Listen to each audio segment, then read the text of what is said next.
See, when I do the countdown, I get in trouble. I'm sitting here with my countdown like 5, 4, 3, 2, and then the FBI comes knocking at my door. What is it you pray for?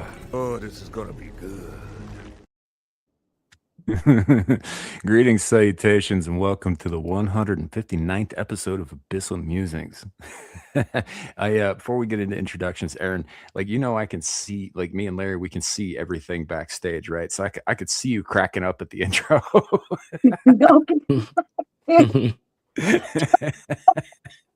Oh, that's great. That's a great clip. Yeah, it's one of my favorites. Yep. Like when she said that, I was just like, oh, this is gold. I can't waste this. So, I anywho, didn't know you could see. yeah, yeah. It's a thing with admins on StreamYard. We can see everything backstage. We see everything. Yeah. So, anywho, my name is Samuel Infamous. Joining me today, as always, is my co-host and partner, Lawrence Knight. How you doing, buddy? Yeah, what's going on, everybody? We are getting close to the end of the year. Indeed. In fact, I think we've only got one more show before the end of the year. And then we have also, as we were just discussing, we have Aaron Laura, who giggles at the awesome things that I made.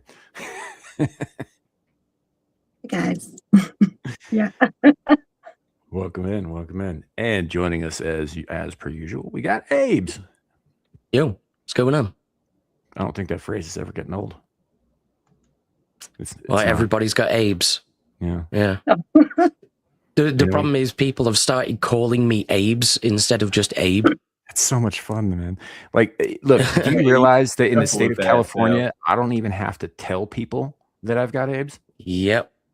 Mm-hmm. Hey, you better be careful with that because, I happen to know that you don't like being called Sammy. So, yeah. Fair enough. There are only what was my name again, Sam? I said Abes. Oh, you mean when we called you Abby or Abe? Okay, Sammy. You want to play that game? We'll play that fucking game. I wasn't calling you that. You brought it up. Oh, no. My name's not Abe. It's not Abes. It's Abe. Good evening, Aaron. You have walked yourself into a debate. I'm just saying the whole "we got Abes" thing. You started that shit. So Abes. Read the whirlwind, brother. Anyhow, we are currently live on Twix, YouTube, and Rumble. If you're in any of those places, please do drop a comment. Let us know you're here. We're going to get ready to say hello to the chat in just a moment, and then we'll get on with the rest of the show. We've got first up, I've got Mr. Beak in the chat. Hello, Mr. Beak. Good to see you. We've got Aaron Laura here with us on panel. We have Andy Pickle. Howdy, man. Good to see you. We've got the JB. That doesn't work as well as the Abes. Right, like putting a the in front of JB just sounds not good. Sorry, the Jabes. Yeah, there we go. Nailed it.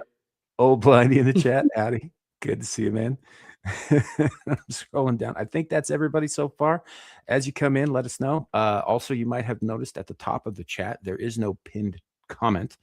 That is because we are no longer using Cash App. I am looking into viable alternatives. We're not there yet, but for the time being, PayPal's not just PayPal's half the reason I started using Cash App, man. Yeah. So, but the long story short, Cash App decided they were going to start publishing people's full legal names where everybody could see them. So fuck them. I'm out. Oh, yeah, I didn't know that. Yeah, it's a very new thing. And when I tried to explain the situation to their AI, they're just like, yeah, tough shit. So fuck them. So the grift isn't over. It's just on hiatus. Yes. Until I'm looking into some stuff. Devil's going to help me out with something. But otherwise, speaking of which, he will not be making it tonight because he got called in by his capitalist overlords and they put him to work. So we will be devilist this evening. Otherwise, Devil was presented with a chance to make money and not lose it. Yeah, Yeah, essentially. How Yeah. dare he be productive and responsible? This from the guy who I know, keeps right? telling me to quit my job. Well, that's because your He's job right, you doesn't know. matter. Anywho, welcome to the show, ladies and gentlemen. Larry, what do we have going on tonight? So, as promised, tonight we are going to continue on with the second half of Monsters Ball. In fact, that's what we're going to start off with. We did Richard Ramirez last week. Tonight we are going to go into Ted Bundy a bit, and then we are going to have their battle. And then after that, we are going to hop on the plane and fly off because it is time for another episode of Eerie Adventures. And this time, the plane is going to land in merry old Saudi Arabia. Oh, Oh boy. find out all about all sorts of gin. I mean, Yeah, I mean, dry gin, gin on the rocks, gin with lime. Sweet. I'm trying to bring the Rumble fucking page up, and it just made me refresh and prove I'm not a robot by clicking a box. Well, while you're doing that, Aaron, how's your week been? My week's been good, uneventful, which is good. I bake bread and I do laundry and I do womanly household things. So it's been pretty swell. Okay. Nice. Well, that'll make Amira happy. I hope so. I live to please her. Well, that'll be music to her ears. I had a 2-hour conversation with her this morning, early this morning, somewhere around. I think it might have been almost 3 a.m. by the time I got the phone with her. Fair enough. Mm. Fair enough. Although I would never, ever, ever let that woman hear you say I live to please her. But That's it's not going to me. go well. Yeah. It'll be okay. It's me. Let's just say that. Then why aren't you in the kitchen, Aaron? Why aren't you doing this? And why aren't you doing that? Meanwhile, it's like, midnight here. So Is it? almost. It's like 10 to 12. Yeah. Oh, I thought Canada was. Well, I guess you would be closer to because it's almost midnight where I'm at. Well, Canada Yes. uses the same time zones that we do. All Yeah. of Canada is almost midnight right now. Oh snap! Yeah. Okay. We are a tiny place. Yeah, you guys are about the size of Russia? Yep. Yeah. And everyone knows each other. It is known. I believe that last part. Me, Celine, the Beebs, Yeah. The Bleeber, Oh my God. Bleeber believer. It's a topic for another time, but I did once do some numbers with AI and a calculator to see exactly what would have to happen in order for us to take over your country. And honestly, we just have to bomb the shit out of the border. It would take out like 70% of your entire country's population. Yeah, it Whoa. would. That was very Thank nice you. of you, Sam. That was very nice of you to. I was just exploit a curious. country- That was very nice of you to exploit. He always lives on the positive side of life. live on the internet, Yeah. as if somebody won't get an idea. I mean, I'm just saying, if it came down to it, you guys put all your population eggs in one basket, and I don't know that that's necessarily wise. I mean, I've had similar thoughts myself when I've been in a situation where I'm looking around thinking, oh, this would be amazing for a terrorist attack. And I'm like, it's a good job I'm not a terrorist. Yeah. Like I said, just running numbers. I was just curious about a thing because I was like, look, Canada's got resources, but Canada's got a lot of lefty voters. I don't know that annexation is the best way to go.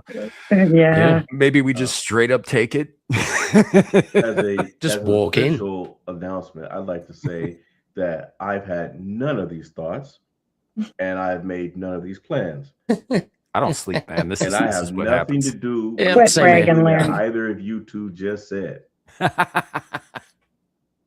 We'll get you and your well-rested self, Larry. Right? We don't sleep, man. This is what happens. You do realize that I suffer from chronic insomnia too, right? Yeah, no, I know. I know. Okay. There are levels. Yes, extreme levels. Yes. Yeah, I've done a stream and had not slept in 26 hours. Sweet. Fun. I do that every weekend. Yes, I know. And it's I longer pretty than much do that. it It's every like other 3 day. days. Yeah, I just like to point out, like, it was just a hypothetical. But if it were to So was happen, mine. I will So was also mine. point out there I was severely sleep deprived and a little bit loopy when I thought through this. Hmm. Imagine what I could think up when I'm well rested. That's all I'm putting out there. Anyway, moving on. Getting real Imagine what personal, you could Sam. do. Just give me a heads up. Give me a heads up when it's going to happen. Yeah. If you just send you a text, invasion in 3, 2, Right. 1. Yeah. I just send her an email that says duck a cover. Yes, Yeah. thank you. I would appreciate it. He'll probably code it. He'll say something like, "Do what the roaches do when raid hits them." Yeah. Burrow. Yeah, a lot of people don't know that you can actually, if you can, you'd have to dig a pretty deep trench. But I think it was like 6 feet. I can't remember the training I had years ago, but there were a sort of foxhole that we were taught to dig in case there's a nuclear fallout. You have to jump in, put a cover over you have to put the cover over it, and then lay on your back in a fetal position. That tries, because what happens is the radiation doesn't hit your heart. You know what I mean? It's like your arms and legs are taking the brunt of the radiation if it seeps in through the ground, which it will. So it's pretty much it's a they my superiors pushed it as a survival plan. I recognize it as a Hail Mary. That is the military equivalent of wishful thinking. Exactly. Hmm. And I was like, you guys have me digging a 6-foot hole that you want me to jump in, put a cover over myself, and lay down like a dead cockroach in the hopes that if there's a nuclear fallout, that will keep me alive. Oh, and by the way, I have to stay in that hole for days because, of course, it won't be safe to come out. Stay in that hole for days. That's why they pack it. That's why they send you with a bunch of MREs. Yeah. MREs that clog your stomach up for about 3 days because they have like 6,000 calories per pack. Yeah. Yeah. But you won't be hungry. Yeah. Actually, yeah, I've eaten MREs and I was hungry not long after. I've eaten 3 MREs in one day. God damn. They gave us one for breakfast, we were out in the field. Hey, here's your MREs, breakfast, lunch, and dinner. Not realizing, hey, these things have 6,000 calories apiece. So, like that one day, we ate like 18,000 calories. And the next 4 days were not fun at all. And I found out real quick after the second one I ate. I was like, nope, I'm not eating another one. I waited. But there was other people that weren't so lucky. And I think when we got back, I think the PX sold out of laxatives that day. Yeah. Yeah, fair enough. That sounds That That's is fun. the creepiest thing I've seen yet. I love it. You guys are so festive. I love it. This is I've a got Good a job, fucking guys. eldritch monster above me, and you're like, a Green Ranger with a fucking Santa hat on. This is madness. Well, You guys look great. yeah, this is as festive as I get. Yeah. This is it. I don't say any of the words. I don't do any of the stuff. I don't have any of the decorations. It's just like, it's not a holiday for me. I just put this on for you, for the people out there in the interwebs. The injured webs. All Yeah, right. something like that. All righty. Let's get it on. Doop. Let's get it on. All right. Thaddeus Bundy.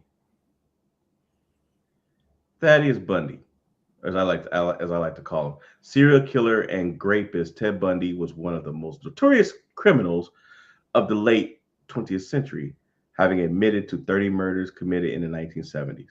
So, uh, I wanted to skip through kind of a lot of this, and because I really want to get us to the Erie travels, because that's what tonight's entire show was really supposed to be about. So we're gonna hit the quick facts, because we pretty much, I mean, everybody knows Ted Bundy was a sick killer. Anyway, so Ted Bundy was born Theodore. Well, I was wrong. I thought it was Thaddeus. It's Theodore Robert Bundy on November 4th, 1946, in Burlington, Vermont. He started his life as his mother's secret shame, as his illegitimate birth humiliated her deeply religious parents. Eleanor Louise Cowell, who went by Louise, was 22 years old when she delivered Ted at home at a home for unwed mothers. Later, Cowell brought her son to her parents in Philadelphia. The birth certificate lists his father as unknown, so his biological father's identity might never be confirmed. However, there are some theories about who his father might be, which, as I found out, included his Freddy grandfather. Krueger. Oh, He might as well be. Anne Rule, a co-worker of Ted's and the author of The Stranger Beside Me, suggests Ted's father might have been Lloyd Marshall, an Air Force veteran and Penn State graduate. Other sources say Ted's father is Jack Worthington, and some rumors have it that his father was also his grandfather. To hide the fact that he was an illegitimate child, Bundy was raised as the adopted son of his grandparents and was told that his mother was his sister. Cowell moved with her young son to Tacoma, Washington, and in 1951 she married Johnny Bundy. While Ted took his name, he reportedly didn't have much respect for his stepfather, whom he resented for being too uneducated and working class. Huh. Johnny and Louise had several children together. So, man grew up in a working class family, graduated from the University of Washington with a degree in psychology in 1972. That's a breadcrumb for disaster. He was accepted to and attended law school in Utah, though he never earned his degree. Yeah. Then he fell in love with a rich woman named Diane Edwards. She had everything he wanted: money, class, and influence. He was devastated by their breakup. Many of Bundy's later victims resembled his college girlfriend, attractive students with long dark hair. Yeah. That's pretty typical of serial killers, though. Like they said in Silence of the Lambs, we covet that which we see every day. Right. Yeah. So,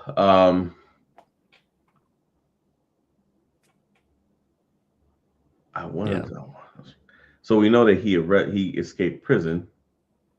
Man, this is a long. Good grief! All the stuff this guy did. Mhm. I didn't even know he was married. He had a long career. I think he got started in like the mid 70s, and he didn't get caught the first time until like the very late 70s, and then he escaped and then got caught again in the early 80s.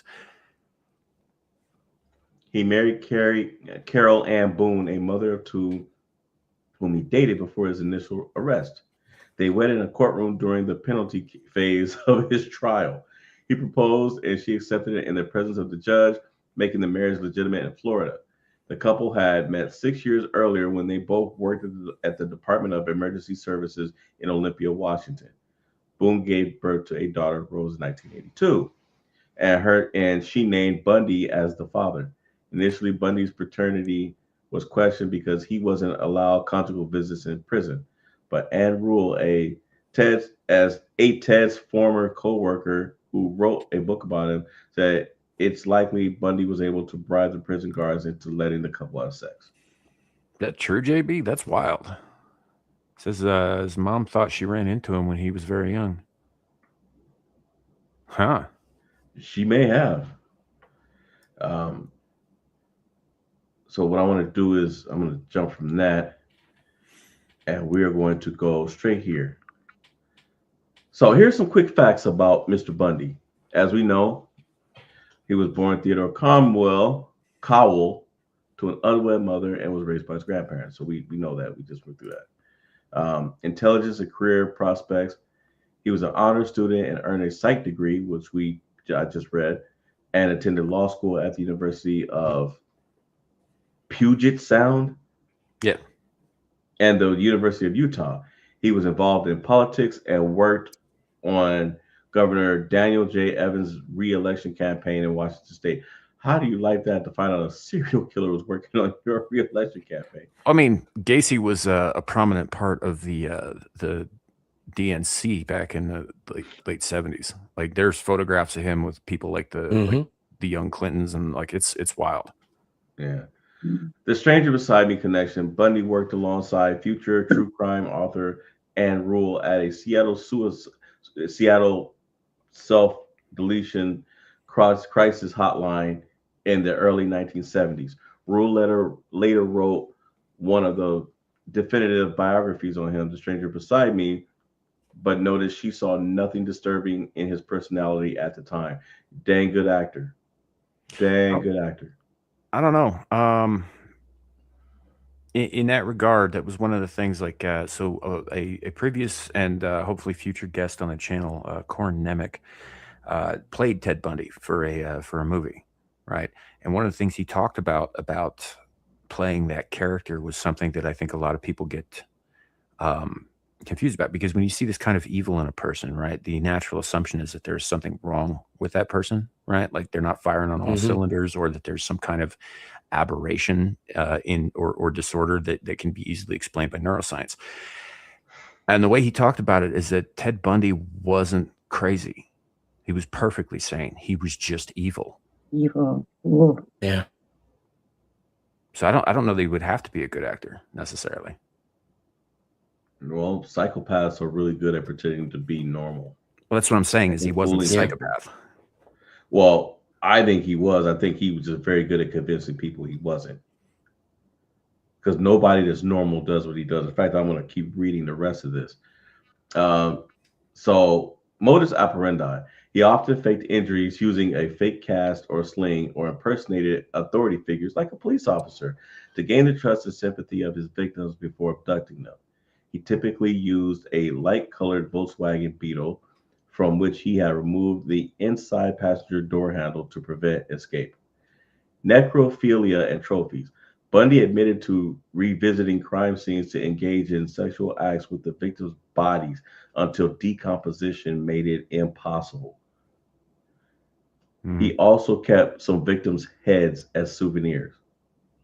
Arrests and escapes. Now, he was arrested multiple times in Utah in 1975 for aggravated kidnapping. Escaped custody twice in Colorado in 1977, once by jumping from a courthouse window, and another time by starving himself to fit through a ceiling crawl space. Yeah. So, media sensation and marriage. His trial in Florida for the Chi Omega sorority murders became a media sensation due to his charisma and decision to represent himself. During the trial, he married Carol Ann Boone in the courtroom using a procedural rule. They had a daughter, Rose, which we just talked about while he was death row. Good grief. Now, here's something that I didn't know until I started reading about this. What's going on, Clue? So he helped the police catch the Green River Killer by giving insight into, well, basically Silence of the Lambs. He was Hannibal Lecter. But he helped them. They caught the Green River Killer because he helped them. He helped them develop, as I said, they helped them develop offender profiles and providing information that aided the search of the Green River Killer. I bet Gary Ridgway wanted to choke the life out of him before the state could. He was executed by electric chair at the Florida State Prison on January 24th, 1989. That is my cousin's birthday. Crowds gathered outside the prison to cheer, with some chanting, "Burn, Bundy, burn."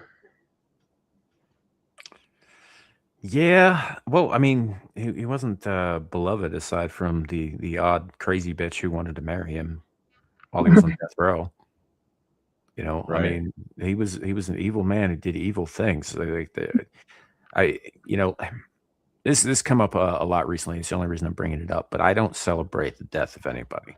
Personally, I find it extremely distasteful, regardless of who that person is. So, you know, when people are cheering on like the murder and all that stuff with the public executions back in the Middle Ages, how they used to, you know, throw shit and like be all happy and because it was a day out or whatever.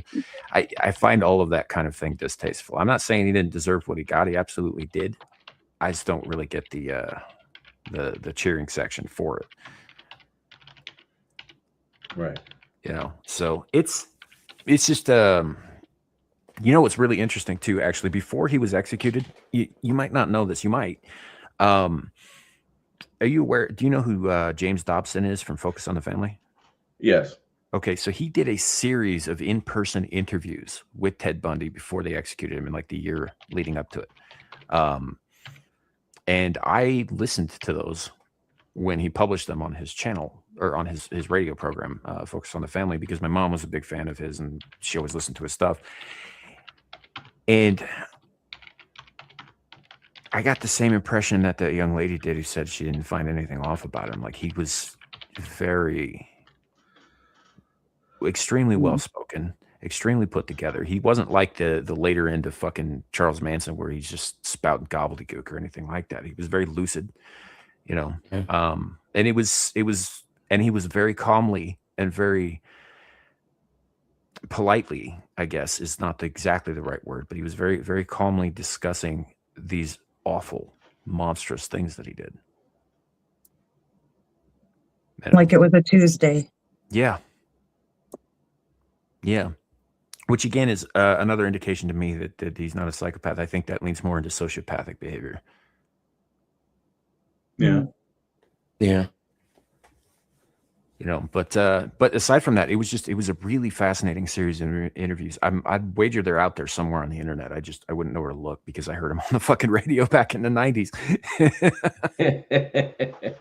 So, all right. So hold on.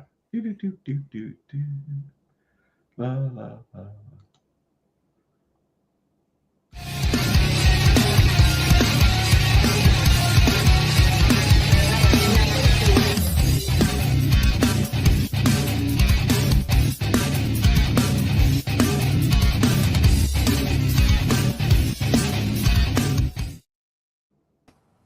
hi, Mira. Welcome in just in time. What'd it do? What the? Name. Sheila just scared the hell out of me. I didn't even know she was there.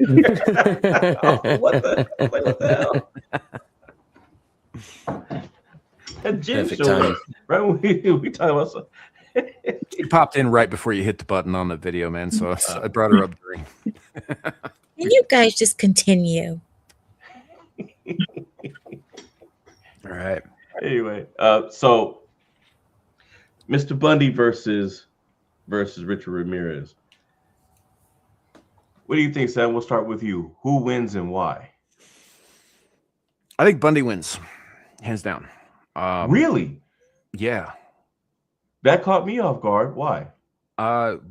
Physically speaking, I think he was in much better shape than the crackhead Richard Ramirez. He was also probably a little bit larger. As we all know, Richard Ramirez was a tiny, weaselly little dude. He's smarter by a long shot. I mean, yeah, Bundy got caught a couple of times, but I mean, you just described the ways that he escaped. That's not like, you know, he starved himself to fit through a fucking ceiling crawl space. Yeah. Right. Yeah, that's some X-Files type shit. That's planning ahead is what that is. He sure as hell is. You know, so I think Bundy wins because I think that honestly, I think he's smarter and I think he's more present and I think that he is physically superior. Mm-hmm. Also, maybe he comes back with like Shocker powers. You all see that movie, Shocker? Yeah, I've seen. I remember Shocker. Yeah. Or like the Scoleri brothers in Ghostbusters 2. Right. Stuck to the wheelchair, running around shooting ghost lightning at people. It always reminds me of that line from My Cousin Vinny, where the sheriff's like, "Oh, if he's innocent, nothing. But if he's guilty, we're gonna run enough electricity through him to light up Birmingham." All right, Abe. Same question. Who wins in a fight and why? Same. I think Ted Bundy for all the same reasons. All right. You know? Aaron? Me? Yes, you. Yeah. You're on the panel, aren't Well, considering up until last week, the only time I ever heard of Ramirez was on that one season of American Horror Story. This is almost entirely a popularity contest. Ted wins. All right. Amira? I Meth, mean, meth gives you guys are the an power. Meth gives you Sorry. guys the power of a superhero. So I'm with Ramirez. I mean, you can't hurt a meth addict. You just can't. Well, he's a meth head. He's not on PCP. You still can't hurt him. So I'll take Ramirez. I'll tell you some stories when we're offline that I'm not going to say here for in case my mom's listening. Amira. All right. So let's see. All right. Not that it matters, but so of course I've who cares what the AI says, right? But just out of curiosity, I want to see what the AI says. So I just gave it a prompt to start with. Ted Bundy versus Richard Ramirez. Who wins and why? Use their strengths, habits, skill sets, and weaknesses to create the battle and determine the winner. Let's see what it says. Below is a high-level, non-graphic analytical matchup, not a glorification of violence. Yeah, we get it. I wasn't asking you to explain, how the eyeballs would pop out and all that stuff. So Ted Bundy's strengths: manipulation and deception is Bundy's greatest weapon. He disarmed people mentally before anything else happened. Planning and patience. He stalked, rehearsed, and waited for ideal conditions. Social camouflage could pass as a harmless, educated, and even charming. Situational awareness. He avoided chaotic environments and preferred control. Weaknesses. Physically average, not especially strong or fast. It tells victims that. Relied on surprise Right. and trust. When those fail, Bundy struggles. Risk averse. He preferred escape over confrontation if things went wrong. Ego. Believed he was smarter than anyone, sometimes to his detriment. Ramirez, strengths: extreme violence and unpredictability. Ramirez embraced chaos. So did Bundy. No need for trust. He attacked directly, often without warning. Pain tolerance and fearlessness. Drug use and recklessness made him hard to intimidate. Well, that makes a mirror, right? Weapon familiarity. Comfortable with knives, guns, and blunt objects. Night movement. Skilled at moving through darkness, breaking in and ambushing. Well, he was skinny as hell. I mean, he could dang near slide underneath somebody's door. Right. Weaknesses: impulsive, little planning beyond the immediate act. Sloppy, left evidence, acted irrationally. Poor self preservation, took huge risks, escalated unnecessarily. Not strategic, relied on shock, not foresight. How would the encounter play out? Public or social setting. Bundy has the edge initially. He could plausibly engage Ramirez, read him, and disengage him if danger spikes, excuse me. However, Bundy would not attempt to dominate Ramirez physically, he'd retreat. No fight, Bundy avoids Ramirez. I doubt that. Ramirez ambushes Bundy. This is where things turn. Ramirez does not hesitate, he does not negotiate, he does not need control, only momentum. Bundy's manipulation fails instantly because Ramirez doesn't care about social cues, fear, or consequences. Bundy is also unused to being the target of predatory violence. Result: Ramirez wins quickly. Scenario 3: Bundy tries to hunt Ramirez. Bundy will study Ramirez and recognize this man is unstable, armed, and unpredictable. Bundy would abort. He never hunted people like Ramirez. Too volatile, too risky, too uncontrollable. Result: Bundy disengages. So you're telling me, so Richard Ramirez wins because Bundy just All right. runs and doesn't engage him at all. All right. I get the point that chat's making, and it honestly, it's a pretty valid point. It might sway my vote a little bit. Bundy was a bit of a chicken shit. I mean, he still got the job done, though, didn't he? He did, But I mean, yeah, there's a point. There's Blindy's a point got that a Chat's point. making here. But he's got a point. Bundy Yeah. is not somebody that Ramirez typically would have attacked. Yeah. Yeah, I mean, and now Lord Help of Tampa is pointing out here. Don't forget that Bundy was a Florida man, y'all. I mean, Florida man, like you never know with Florida man, right? You never know what's going to happen. Yeah. There's your X factor. Fuck. Now I don't know. I'm It's like curious. they've got meth what in does their this blood. mean? Does he hook up with alligators? What does it mean? You know, if we're lucky, all he does is take his shirt off, grab an American flag, and headbang in a hurricane to Raining Blood by Slayer. Okay. Yeah. That happened, by the way. For those of you who don't remember that video, that actually happened. Hell yeah. That guy was badass. If we're unlucky, he's like the Florida man who just chucks live alligators through drive-through windows at fast food joints. Right. I think for me, I think if they were in a situation where they were forced to fight, I don't know. I mean, Ramirez, you could be small and cracked out like him, but I mean, crackheads are wiry, man, like Spider-Man. They, like a spider monkey. Sure. But like all these tete-a-tetes, we're not hitting them necessarily like in a fisticuffs, right? They're using whatever their own normal wiles of killing people They are. use Like, restraints. Yeah.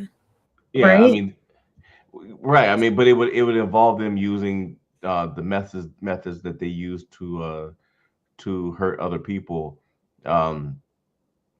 So Ramirez, I mean, realistically, looking at a fight, Ramirez would avoid him just as much as ChatGPT is claiming that Bundy would, would avoid Ramirez.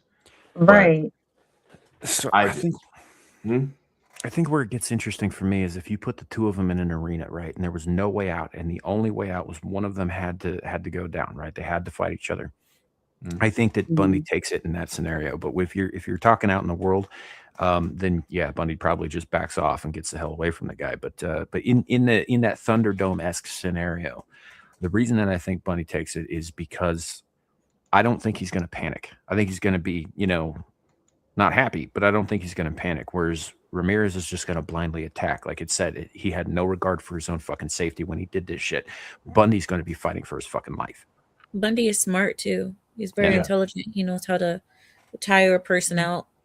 And Bundy was 5'10", I think. Hmm. And Ramirez was 6'2". Oh, Blindy's right. But you're right. I mean, as smart as he is, Ramirez can fight with reckless abandon, but you ask any trained fighter, that's the worst way to fight. It'll work against someone that, someone that's weak and you catch them off guard, especially if you're wiry like that. But if it's somebody who knows you're coming, is smarter than you, and knows how to read the room, that's a very dangerous opponent. That's why I have to go with Bundy. If Bundy's got no choice, because Bundy, even though he went after women, but they weren't old and decrepit and weak. People that got one. They weren't. And this is who Richard Ramirez went after. He didn't go after women or people who were young and healthy because he was cracked out and everything. But I've seen plenty of crackheads get beat up. I've seen women knock out crackheads. So yeah. I'm seeing in the chat, Beak saying that Ramirez was 6'2" and 210 pounds. That was after he'd been on death row for a while. When he was caught, he was around 155 pounds, which was, I don't know if that's y'all know, nothing. that's pretty thin. There was a time in my life. Yeah. I was 6'5" and I weighed about 127 pounds. You can imagine how thin I was. Yeah, that's nothing. I mean, it really the height doesn't really mean much of anything. It's when you come into a fight, when two men are fighting like that, it really comes down to the weight. And Ted Bundy wasn't malnourished. He was in good They're shape. not. So We're not putting them in a ring to fight. They are murderers, so they're not going to be like going like boxers in a ring. They're going to be strategizing and moving around, and they're well, not in a. at some point, they're going to get into a physical altercation, though. That's what we're saying. Because Not if one unless of they're them on gets to the ether first. Like, right, That my, too. because if we follow if we follow their patterns, they would just avoid each other. Yeah, they're just not each other's type. Well, that's So we have to create true. a situation, like Sam said, if they're in a They have to be enemies. if they're in an arena or some situation to where they have to fight, they've got to figure out what they're going to do and how they're going to do it, but they've got to fight. Bundy has an edge because they're going to get into a physical altercation. I mean, Arden is asking a really good question. What is each one of theirs weapon of choice? I don't think Ramirez was that picky. Yeah, he used a bunch wasn't. of different things. Yeah, it was whatever he could get his hands on. Yeah, and fuck, how did Bundy kill again? I forget. Choking? Wasn't it choking? Asphyxiation? Yeah, I'm pretty sure it was largely strangulation. Those bare hands, yeah. But I also think, given his resourcefulness, and we know he was resourceful, that he probably would use anything in a pinch if it meant saving his own life, right? Right. So both of them are pretty much the same. They'll use anything. Yeah, and see, if he's strangling young, healthy women who are stronger than old women, he's doing that to, and he's choking them to death. I mean, it takes some strength to do that more than it would take to climb in a window while some old person is sleeping and take them out. Yeah. I don't know. This turned out to be a better match than I thought it would, man. Yeah, I agree. Because are more each other than we thought. Yeah. Because I honestly, at this point, I kind of don't really know which way to swing my vote. Initially, I went straight up with Bundy, but I suppose that all of it depends entirely. Like that's the point of the hypotheticals. We're assuming that they are going to be in a situation where they're going to need to take each other out. But I suppose it really comes down to whether or not Bundy sees Ramirez first. Yeah. And Ramirez, he likes the art of sneaking up on you. He likes to, what's it called? Like, how cats, they try like to. a leopard. Yeah, like a leopard or a tiger. stalking. And Ted Bundy is not really that good at sneaking up. He is more of an upfront kind of guy. Ramirez is a sneaker. So. But Bundy studied his surroundings. He was very methodical about what he did.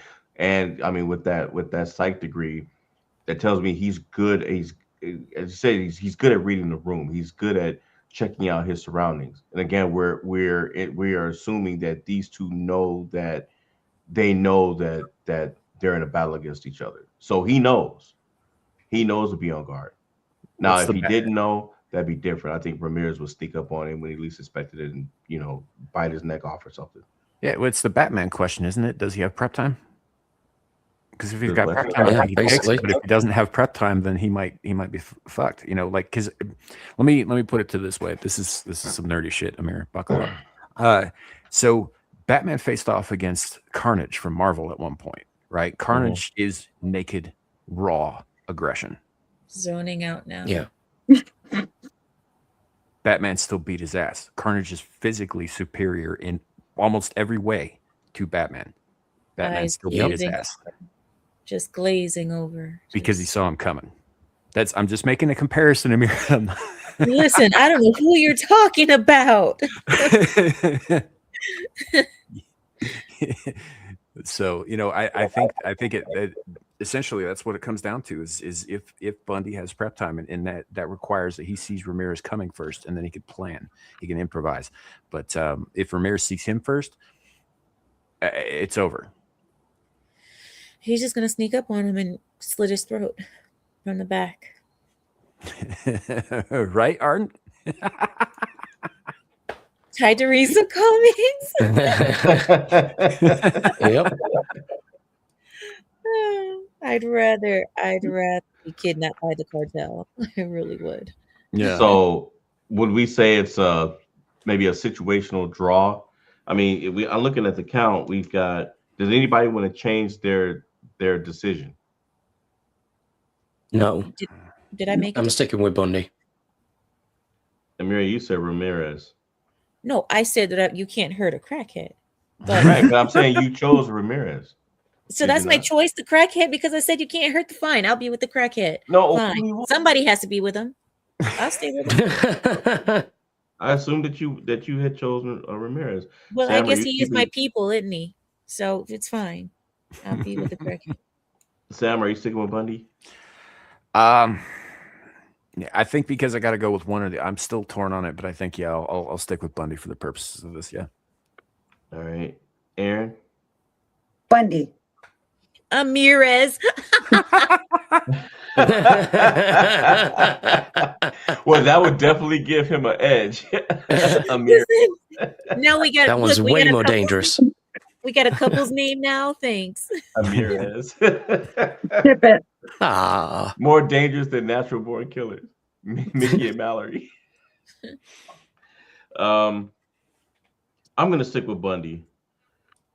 So Bundy gets it 4-1. No, Ardent Party is with me. All right, fine. 4-2. We're in the crackhead club. The crackhead club. Team meth head. Team meth head. Oh, Yeah. I suppose. Yeah. Essentially, just because one of them has to move forward in this seed. So. Yeah. all right. Let's see. Okay. So we are on the plane. We are headed down, and it is time to go to Saudi Arabia. Doop. I caught this. So I thought Halloween Horror Nights was just something that America did, maybe part of Europe, but apparently, Jeddah had their own version of it. There's some kind of event that goes on, and I guess they travel around the Middle East, and it's called HorrorCon. And I guess this year they were in Jeddah, Saudi Arabia. Let's hit it.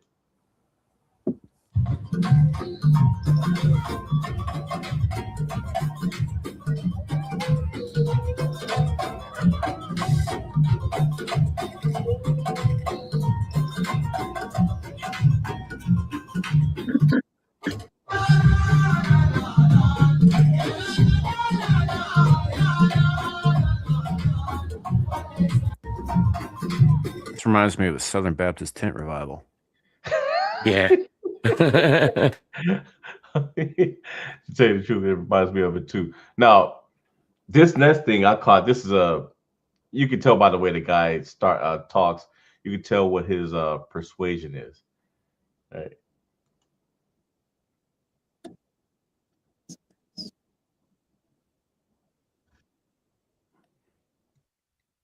What are we waiting for? Larry to figure out the internet. Maybe. Oh boy, hold on. Sorry guys, I did it again. Thought I shared the tab. All right, God damn it.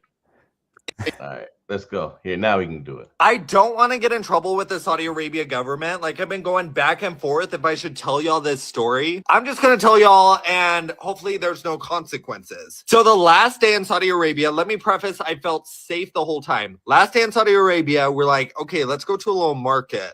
And in my head, I'm like, oh, it's probably going to be like a farmer's market. They'll probably have like fun snacks and fun things like that. We show up to this market. Every store was like a perfume store. We actually made friends with one of like the store owners, and they gave us like some pure like fragrance oils. Look how fun these little containers are. Okay, the scary thing is, so we made friends with this person while we were like touring the markets, and he said, oh, have y'all been to a palace yet? And we're like, no, we have not been to a palace, and we leave tomorrow. Like, that'd be great to see like a little palace. So he says, follow me. So we're following this local through like the streets of Saudi Arabia. And then we go to this place, and so the palace is right here. He says, okay, we're going to like pass through this courtyard, and then like go to the palace. So we go into the courtyard, and I just feel I like see the courtyard, and I'm like looking around, and I got like this weird feeling. And I'm kind of like an intuitive person. Like, for example, if something's sour, like I can tell it's sour. Like right when I see something that's sour, I start salivating. Like I'm kind of intuitive, like maybe a little psychic. And same thing with spicy things. Like I start salivating like before I even try the spicy thing. So we're in the courtyard and I get this weird feeling. Like, I don't know, it felt like a weird, like pressing, like feeling. And so I asked the local, and I, so like, what's this place used for? Like, what's this middle place used for? Since it's all these buildings and they're all surrounded this huge square, and then the palace is right here. So huge square, just like a courtyard. And he says, oh, like no, for celebrations and like pause it. the community. No, he's not going to say that square is for fucking celebrations. It's called Chop Chop Square. Chop Chop Square. Mhm. I'll let him finish. Oh, To meet here. You kind of And- ruined the punchline. It's kind of I said, obvious. from the oh, story. okay. Let's look at this dang palace. We look at the palace. It's amazing. Then we leave Saudi Arabia. I'm on the flight back, and I decide to search up, like, what was that courtyard? Since there was like an eerie little spooky feeling to it, I search up that courtyard, y'all. I kid y'all not. Let me pull up what I saw. Here's like a pic of me smiling at the courtyard. Y'all, like, I honestly regret like smiling in this picture once he'll find out why. So here's Pause, the pause, courtyard. wait. I was Pause really quick. So you guys look behind him in that picture in that courtyard. The way that you know that something goes down there is because there's drains in the courtyard. Mhm. Mhm. What do you need drains in a courtyard for if you're just having Here's you know what I courtyard. mean? He'll find out why. So here, Sorry. Really? son of Yeah, a- they tend not to get a lot of I rainfall. honestly regret. Yeah, right there.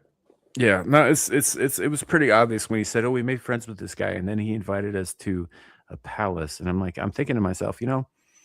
and before he got to the courtyard bit, I'm like, palaces have multiple floors and roofs. Yep. Mhm.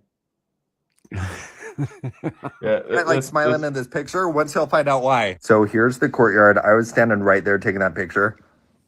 It was freaking Chop Chop Square. it's actually called Chop Chop. Wow. Chop Chop Square is a public space in Al Dira. Did I say that right, Amira? Yes. Neighborhood of Riyadh. Is it Riyadh? Riyadh. Riyadh, Saudi Arabia, located adjacent to the Al Hakum, There you go. How come? Mm-hmm. a palace compound, and Imam Turki bin Abdullah Grand Mosque in the Qasr Qasr. Al Hakum district. It is known as the historic site of public executions where those sentenced to death in Saudi Arabia are publicly beheaded. So in other words, this guy basically telling them, hey, yeah, we need to chop your head off.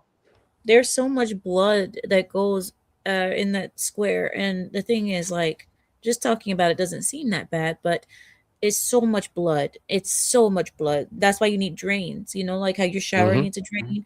It's that much blood that it's just pooling. It's just pooling, and then there's sometimes when the executioner brings down the sword, sometimes it lands on a shoulder or in the actual head, so he has to do it again, and it. Ugh. Yeah, they had the same problems in medieval Europe and stuff. Yeah, There were a number of places. I don't know about the Tower of London specifically. I imagine there probably are rooms like this, but there have been numerous like dungeons and prisons and whatnot all throughout Europe, medieval Europe, ancient old Russia and whatnot, all built with the express purpose of tearing people apart, and they're all built with drains in the floor, big drains. Yep. Do they Spain at has least a bunch of them. recycle? Do they recycle the water at least? No, they use it. No, they put it in a bottle. They put it in bottles and then they put the word Hawaiian Punch on the cover. Yeah, sell it to tourists. Yeah, but Spain has a bunch of them after the Spanish Inquisition. They built a ton of stuff like that, and You and do yeah, not and, want to stand in a concrete place where there's drains everywhere. That's just not a good place. well, and No. to your other point, when you talk about sometimes the executioner missed the neck, right? Yeah.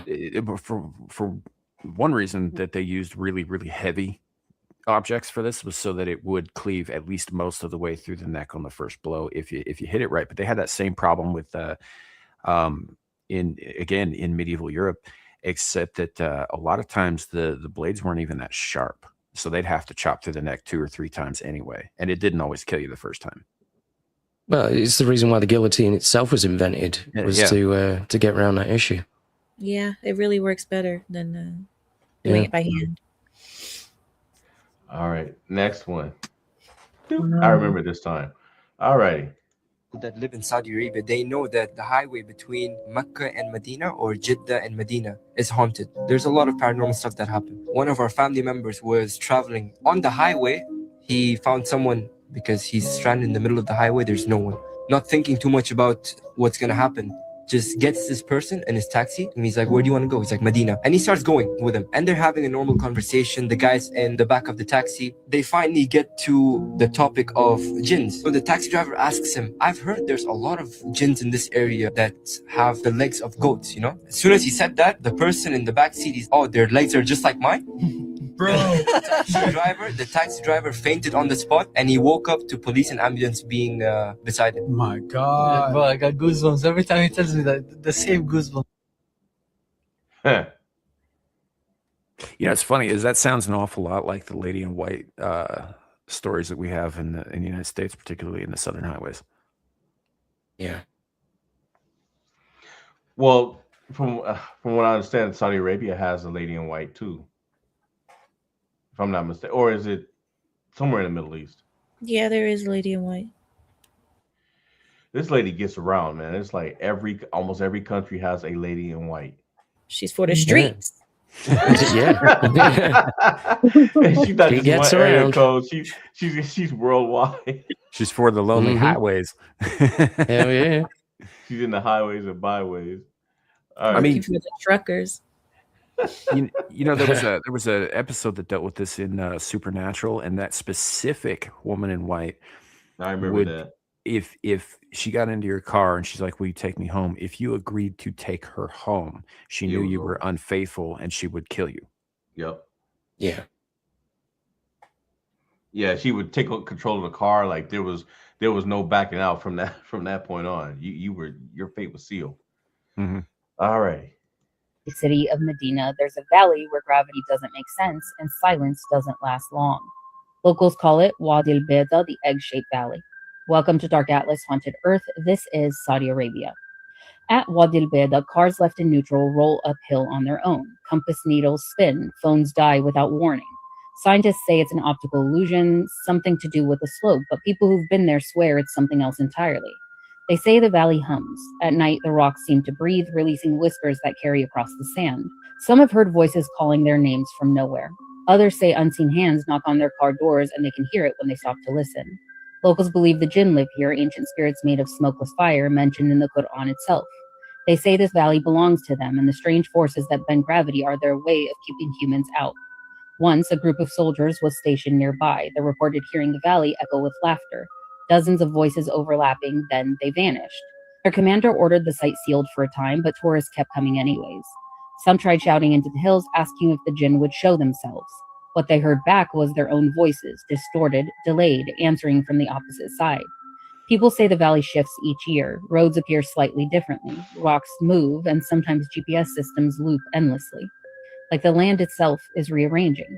When dawn breaks, the voices go quiet, but if you stay past sunrise, locals say you might start to see shadows moving between the cliffs, too tall, too fast, too smooth to be human.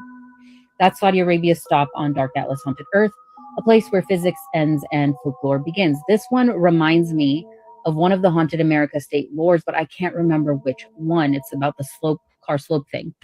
If you remember or know, let me know in the comments, and do me a huge favor. Engage, like for real, all of it from the bottom up. I am determined to bring this page back to life, I guess technically. I'm summoning its ghost. follow. We will be moving regions, so guess which one's next. State you're curious, and I'll see you in your next encounter. You know, I can't help but wonder if Abdul al-Hazred was ever in that region. Abdullah Hazret? Yeah, the guy who wrote the Necronomicon. The Mad Arab. I didn't know that. Yeah, he's not real. He was a fictional creation of H.P. Lovecraft. But like he was the Mad Arab because he wandered around to all these like weird places where shit like Not this was happening. H.P. Lovecraft. You and your H.P. Lovecraft. Cthulhu. I'm just saying. I'm just saying. The man who wrote the book on how to contact things beyond us and why you shouldn't was an Arab. Yep.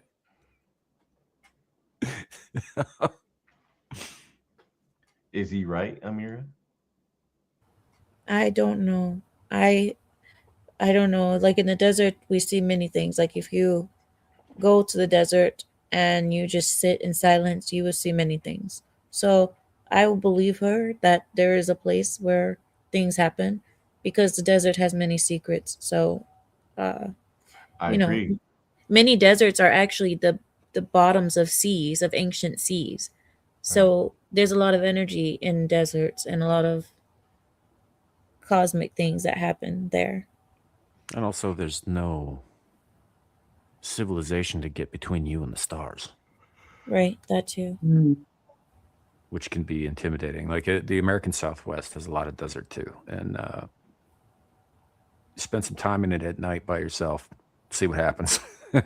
Oh no, I mean when I was stationed in Fort Irwin, I mean that's the California desert, and having to pull road guard, I mean there were plenty of days where the other guards would be standing next to me talking to me, and I'm just looking at stuff, and I was like, I'm not gonna say anything because I don't know if what I'm looking at is even really there. Like I start seeing stuff, and then at night it was just an eerie feeling being in that desert. There's nothing like it being in a desert. At night it's seeing all those stars and stuff. It's eerily quiet. Yep. No, which is so weird because like a lot of the life in a desert emerges at night so that it doesn't bake during the day. Yeah. All right, this next one is a city located in the northwest of the Kingdom of Saudi Arabia. With a history that dates back to pre-Islamic times, it is known for its well-preserved ancient structures and heritage sites. However, despite its significance, it is forbidden for Muslims to visit the city. This prohibition stems from a historical event that took place during the life of the Prophet Muhammad, peace be upon him. The place is also known as Madain Saleh, that is home of the Qawm Thamud, nation of Thamud. The people of Prophet Saleh alayhi salam, who were known for their miraculous strength and skill in making the mountain carvings and constructions we still can see today. This region was also very fertile. However, this abundant natural wealth in this region made the rich people among the Thamud people became arrogant and cruel. Prophet Saleh alayhi salam was then sent to guide them by Allah subhanahu wa ta'ala, as narrated in the Holy Quran. And remember, when he made you successors after the Ad and settled you in the land, and you take for yourselves palaces from its plains and carve from the mountains homes, then remember the favors of Allah and do not commit abuse on the earth, spreading corruption. However, instead of accepting his message, they challenged him to perform a miracle to prove his prophethood. They challenged him to produce a camel out of the nearby rocks. Saleh prayed, and a miracle happened from Allah. A camel appeared among them and gave birth to a calf. Some of them believed in Saleh alayhi salam's prophethood, while others refused it. And two of them killed the innocent camel. As a punishment for their actions, Allah also sent an earthquake in the middle of the night, and none of them woke up ever again. In Surah Al-A'raf, verse 78, Allah says, "Thereupon a shocking catastrophe seized him, so that they lay prostrate in their dwellings. All that remains are the massive buildings and monuments they carved out of the mountains and rocks, as we can still see today. The big earthquake that occurred thousands of years ago has also diminished the underground protective layer of the earth. Nowadays, scientists have discovered a huge hole in the ozone layer of the atmosphere right above this al-ula." Right above the destroyed area. What do you think? Yeah. Well, first of all, this happens in the Bible too, and in Hellenic lore and Norse lore. Anytime somebody asks a messenger of a god or a god themselves for signs to prove that they are who they say they are, it never, ever, ever ends well. You know? Well, yeah, but I mean, people ask for signs from Jesus, and he did a few miracles. But then again, yeah, he was also crucified for it. But okay, but I get it. Yeah. Yeah, I mean, it's just it's just one of those things. They're like with Egypt, when Moses showed up and said, "Let my people go," and they're like, "Our gods are stronger than your God," and he's like, "Well, no, that's not true," and they're like, "Yes, it is." And it went back and forth like that for a while, and they're like, "Well, all right, prove it." And they threw down their staves, they turned into snakes, and then he threw down his staff, and it turned into a bigger snake that ate their snakes. You know. And then the plagues came. Whoops. Yeah. Well, I guess that snake was happy he ate. It was like, shoot, I'm glad I ate now. There's a famine. Well, I mean, and especially with those ozone layers, I mean, that stuff happening and being gone around certain places around the earth. I mean, that's been a mystery for scientists as well for a long time. Like, why in certain places the ozone's messed up. Right. And do you think that could have something to do with the sightings of jinn and all of that? Because the ozone's fucked up right there. And it Could be. Yeah. It could. I think it also could have. I mean, with earthquakes and with that sort of thing, and like deep under deserts, you get a lot of kind of ferrous materials and a lot of like this weird shit in deserts. And I would not be surprised if there was some kind of magnetic interference that wasn't involved in some way. Yeah. Same. And I'm not saying what caused the magnet. I mean, who knows? Maybe there's something supernatural deep under the ground causing it. But, yeah, I would say that because you get a lot of weird shit in the atmosphere when weird shit happens underground. Yeah.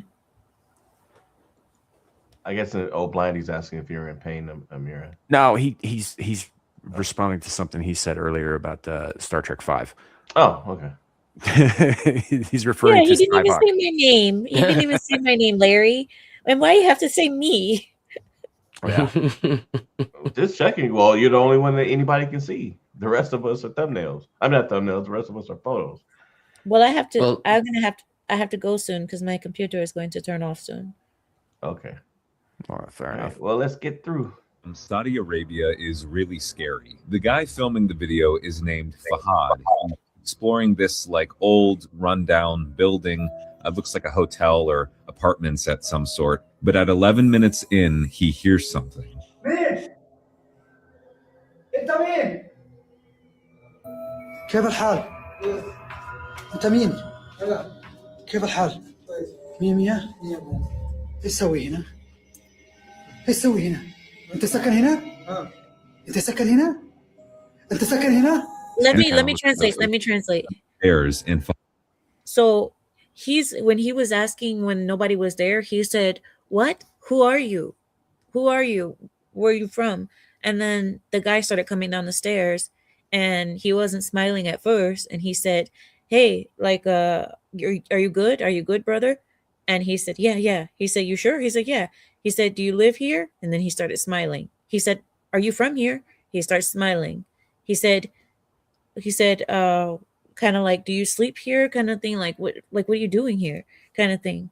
And this guy is just looking at him and smiling. Weirdo. Fahad keeps asking him, "What is your name? Who are you? What are you doing here?" And the guy is not answering at all, like he's Like you just just said. looking at him and smiling. The guy eventually offers to take Fahad on a tour of where he sleeps, and Fahad, like some sort of maniac, says yes.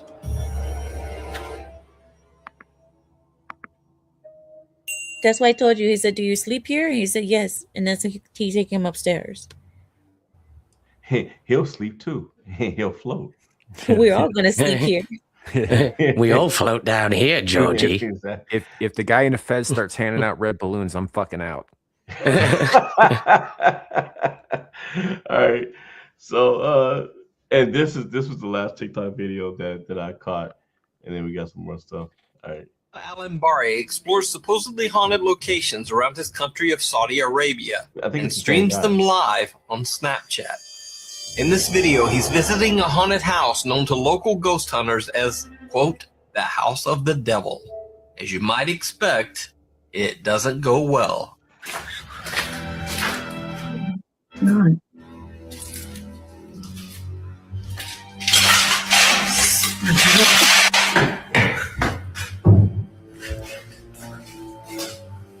بسم الله من الشيطان الرجيم بسم الله بسم الله الرحمن الرحيم Smell like Mara Jean.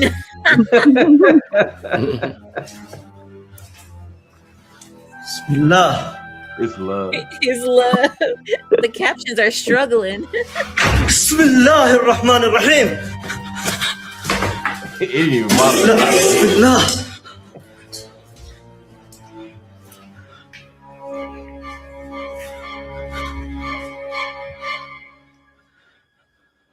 صوت غريب يا جماعة بسم الله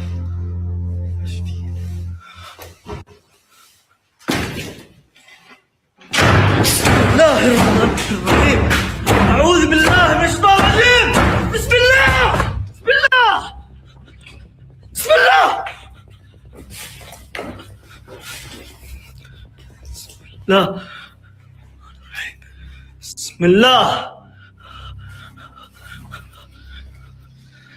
بسم الله بسم الله بسم الله الرحمن الرحيم It's me, love. It's me, love.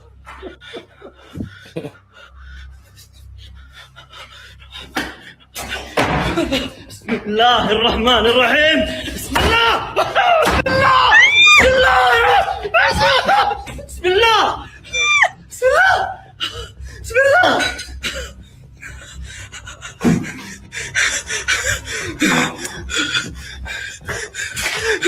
بسم الله أعوذ بالله Get out the house, fool. بسم الله Why are they always going up the stairs when they should be going out the front fucking door? Because of Blair Witches. He's just but trying the to do Blair his own Witch told- DIY Blair Witch shit. The Blair Witches Yeah. told him to go up there. Yeah, I think that's what it is. Yeah. It's scary.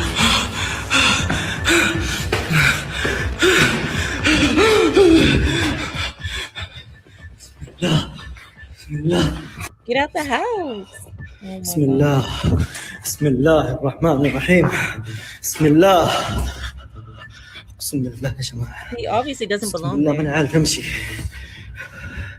بسم الله بسم الله الرحمن الرحيم Smell love. Smell love. Smell that moment. بسم الله بسم الله الرحمن الرحيم ايش اللي يسوي هنا استغفر الله العظيم بسم الله بسم الله الرحمن الرحيم بسم الله بسم الله بسم الله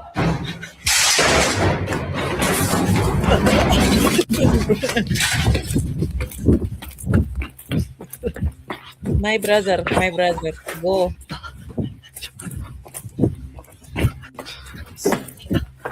Abdullah Al-Ambari decides to finally just get out of there. You can watch more of Abdullah's adventures over on his YouTube channel or live. Ghost Hunter Abdullah. Yeah, don't Don't go and visit crack dens, folks. It's a bad idea. Yeah. Aaron, be quiet, Aaron. All right, Aaron. I see you're having fun, Aaron. You're not even. See, she's not even. Tell me I'm wrong. No, Aaron. No, see, Honey. it was just one time that door got slammed. That was what. Then there was the other time where something went whipping across. Yeah, I remember that. That was the scariest time, actually. Yeah, MTV Cribs. I heard that eek that you said when that door started slamming. I can tell you started having flashbacks. I Stabbing did. the I was like, PTSD. Right. because it gets cold. All of a sudden, it gets cold, and then the door starts slamming. You're like, oh my god. So I pulled this. I mean, it's ChatGPT, so I mean, you take it as what it's worth. Which is why I'm glad you're here, Amira, because I asked it to pull some facts from the internet, just things, stories. It's got a full telling of like the jinn, which I think we've covered here before. Unless do you want to say anything about it? My computer's gonna turn off soon. Just hurry. Well, we can split this into a part 2. Are you guys down for that? We'll continue this next week because there's a whole lot of stuff to go through. Yeah. Close out the year Then with it. let's continue with Ramirez. With Ramirez and Bundy. Well, that fight's been decided, but we can continue that conversation. That's fine. No, we didn't know who won. Oh yeah, that's true. We didn't. We don't know who won. What do you mean? We didn't even go to the bottom. ChatGPT didn't say who won. Yeah, it did. It said Ramirez won, but I deleted it after that. Oh, it did. It did say well, Ramirez. Yeah. Yeah, all it said was Bundy would just keep running from him. Okay. So I did win. Which I don't believe at all. Oh, so when you lose, you don't believe it. See, okay. Right. I chose Bundy though.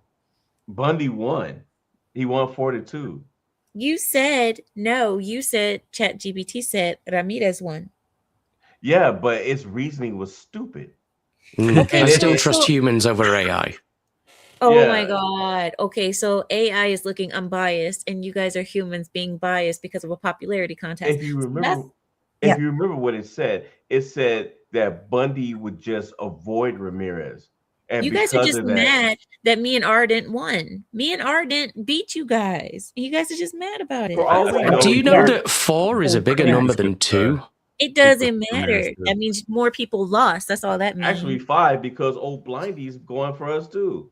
There you go. No, but old Blindy went for Bundy. So it's 5-3. so I mean he still lost. I'll tell you what, okay, we'll say 5-4 is close because even though it's AI, it still gave a stupid answer. Whatever. It's only stupid because you guys lost. That's why. If he would have said Ted Bundy won, then you'd be like, yeah, that's a smart answer. Mm-hmm. Oh, true. Well, it would have been smart. Yeah. I get it. Sore losers, just sore losers. That's all. That's all. You wish we were sore losers. Yeah, sure. Oh, okay. I see everybody sour up in here. Oh, I'm not sour at all. I think this whole thing's fucking hilarious. I personally still think Bundy would have won, but I know what ChatGPT said. I don't happen to agree with ChatGPT, and I don't think it was the deciding vote. But and it regularly hallucinates. Nobody's sore over here, Amira. I mean, got a chastity belt. I'm a sore loser. I am definitely a sore loser. I'm bitter. ChatGPT is wrong. You're a woman. That's just natural. Right. But it's But I mean, look, Amir, I caught Grok the other day being a racist douchebag. So, yeah. Who is that? It's Grok, XAI from on Twitter. It was telling me that Donald Glover was who the hell did it say it was? I don't even remember. But he was a Greek god or something. No, that he was another black person who looked sort of like him. So Arden Party says, "Shut up and let the girls fight, Sam." Yeah, I mean, you do have a knack for throwing a monkey wrench and stuff when it's getting ready to happen. Aaron? Yeah, she does. No, I'm talking about Sam. Yeah. Oh. I said, all right, folks. Yeah, I gotta turn off the I know. I'm just gonna start it with Aaron, and here comes I'm an agent Sam. of chaos. I don't know what to tell you. There you go. Whatever. Wow. Oh shoot! Yeah. I have to go. I do have to All go. right. Actually, bye Okay, guys. we'll Have continue a good next night, week. honey. All right, we'll see you later. Yeah. Thanks for coming. Bye. I gotta bake some bread. Bye. Yes. LOL. What the hell? All right. And all that's left of the victors. For real. And we're actually about to end on a good note. So next week, we're gonna continue on with the gin. And if there's any time, we're gonna pick up that. Remember that sinister game that we were playing, and we stopped, and we were being hunted down by Aaron. Yeah. Yeah. Finally, is the Aeronator gonna actually make a comeback? Well, the Aeronator never got destroyed, so I mean, Right. that if I remember correctly, where we left off is we're in a store, and you're outside nearby stalking us, standing off on a ledge somewhere. So Listen, I've been invested ever since me and Kohai had some love-hate thing going on. I'm really invested. I was looking forward to that too. I was hoping they get the water's cold. The water's cold. I was in the pool. they in the pool. You get the popcorn. They in the pool. But yeah, we'll pick that up if there's any time left, which I suspect there will be, and then going into New Year's, we are going to New Year's. The New Year's stream will be a quiz night. I've already started working on it. I've decided, I'm like, you know what? I'm going to start working on these quizzes a lot earlier. That way I can go back through them and do something about these doggone typos. You know, because I'll start running out of time and I'll start rushing through.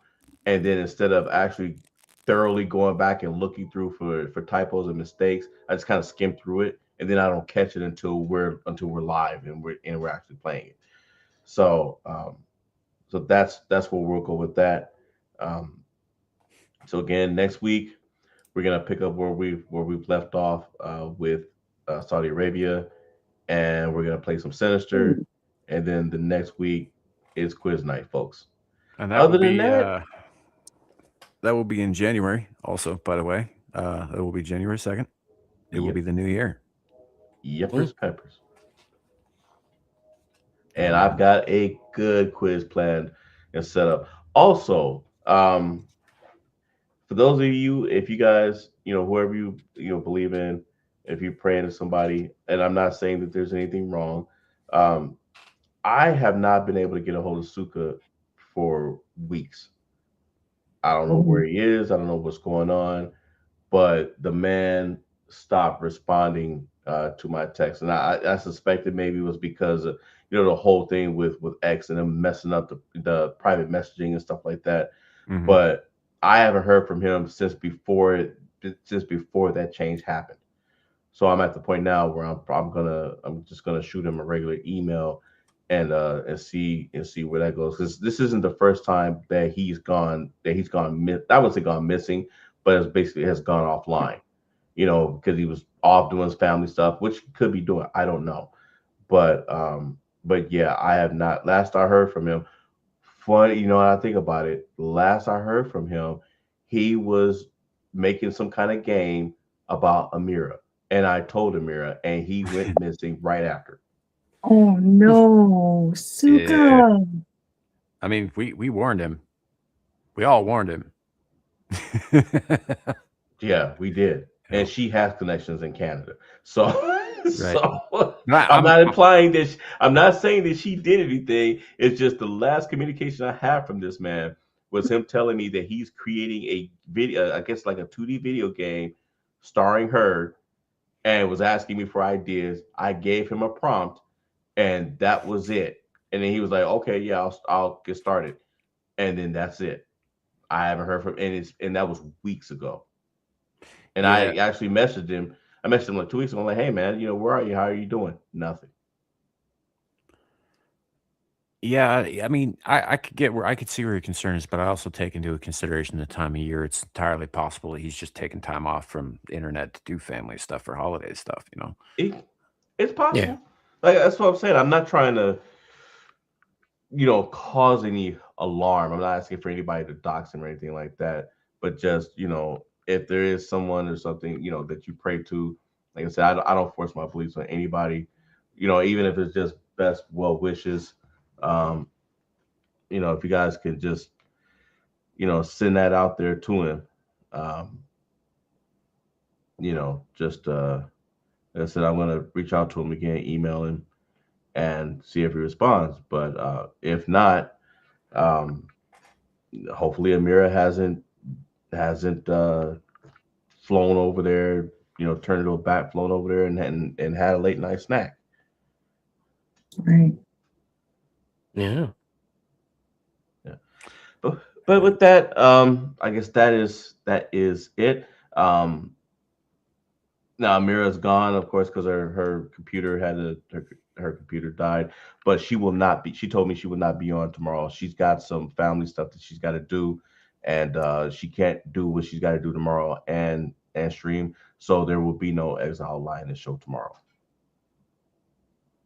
Fair enough. Fair enough. All right. Aaron. Well,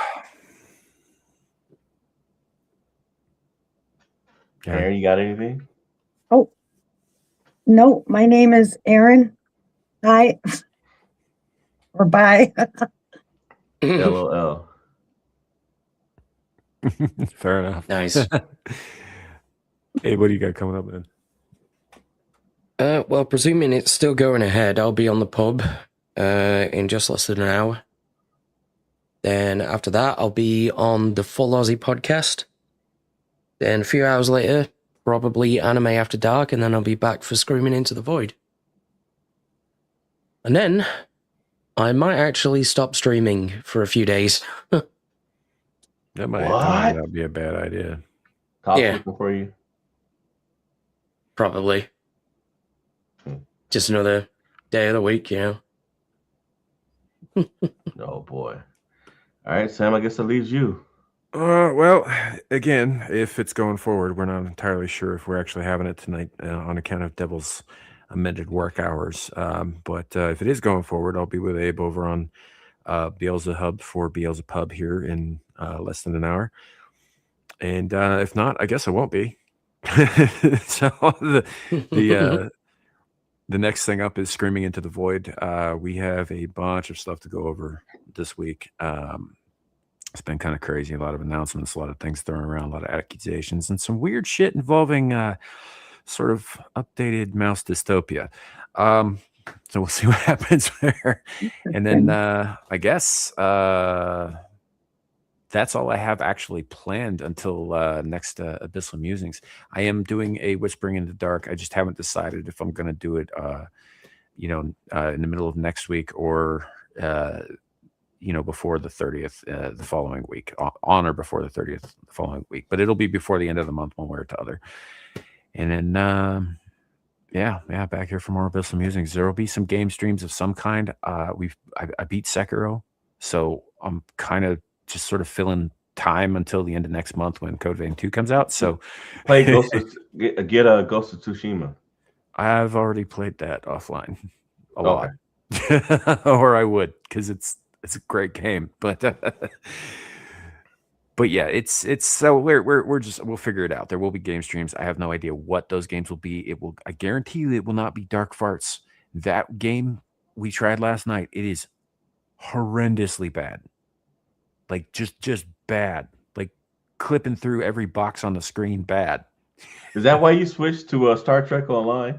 I did, because that game it wasn't even the shitty writing. The shitty writing was bad enough. There were a couple of good jokes, but most of it was fucking terrible. But it was the controls and the fact that also it crashed on me in a boss fight and just froze. You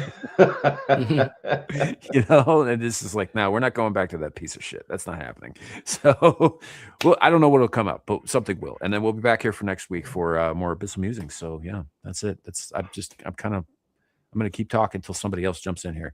So, well, that's it, folks. It could be worse. It could indeed. It could be raining flaming cobras. Bye, everybody. Bye. Good night. Good night. Oh, I got to hit the thing. Bye.